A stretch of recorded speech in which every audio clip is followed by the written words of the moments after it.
Okay, let's just get right into it. A brand new champion has just dropped on the Rift, and wow, the reactions are already coming in hot. So today, we're going to break down Zahin, this new top lane bruiser, and try to figure out if he really is the second coming of a fan favorite we all thought was long gone. And this, right here, this is the feeling that's just echoing everywhere right now. If you've been playing League of Legends for a while, this one, it just hits different. So why is everyone saying welcome back old Atrox? Well, let's dig in. So first things first, let's properly meet the new guy. Riot's positioned Zahin as a top lane bruiser, a fighter who's meant to jump into the middle of a fight and just stay there. But it's his ability kit that's really got people talking. Let's start with the one thing that is making everyone lose their minds, his passive, Divine Ascent. Okay, so he gets stacking attack damage every time he hits something. But at max stacks, that bonus gets doubled. And he gets a revive. Yeah, you heard that right, a revive that brings him back with a huge chunk of his max health. That's a mechanic that, well, let's just say a lot of old school players recognize it immediately. Okay, so that passive is wild, but how does that actually work with the rest of his kit? How does he actually play in a real fight? Let's break down his tools. His Q, Heaven's Blade, is his bread and butter. It's a two-part auto-attack reset, which is huge. The first hit heals him for a percentage of his max health, super important, and then the second one knocks the target up. That mix of sustain and crowd control is what makes him so unbelievably sticky in a fight. And just how strong is that heal? We're not talking about some tiny little trickle here. At max rank, it scales up to a crazy 9% of his maximum health, and it's on a low cooldown. That is a ridiculous amount of sustain, and it's what lets him just dominate his lane. So to round out his kit, his W is this short-range stab that pulls people in, to keep them close. His E is a dash that slashes for max health magic damage, so he's got mobility and burst. And then his ultimate, World Ender. He jumps up, gets tanky with damage reduction, slams down, and gets another heal. Oh, and it also gives him passive armor penetration, which means tanks are not safe.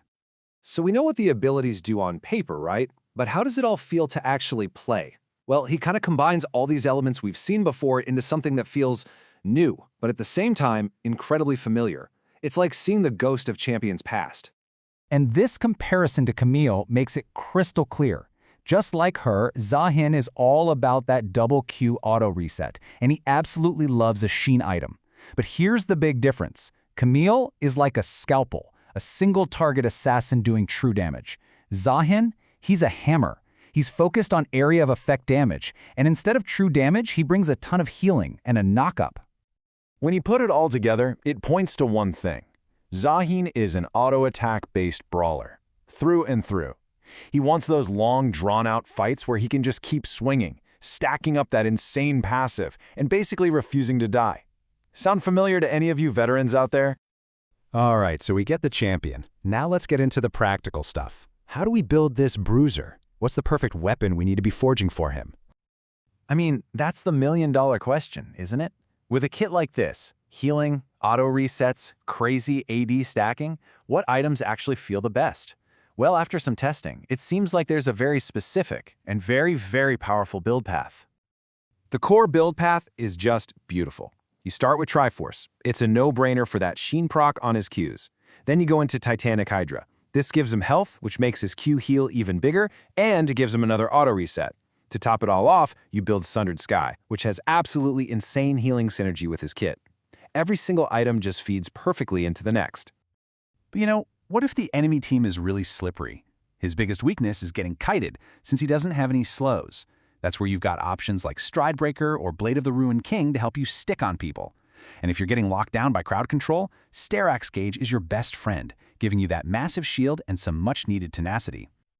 Okay, so we've seen the kit, the playstyle, the build. It's time for the final verdict. When all is said and done, is this champion actually broken, or is he somehow balanced? This quote from the player pretty much sums it up. In the middle of a chaotic late-game fight, the amount of damage he was pumping out was just shocking, even to the person playing him.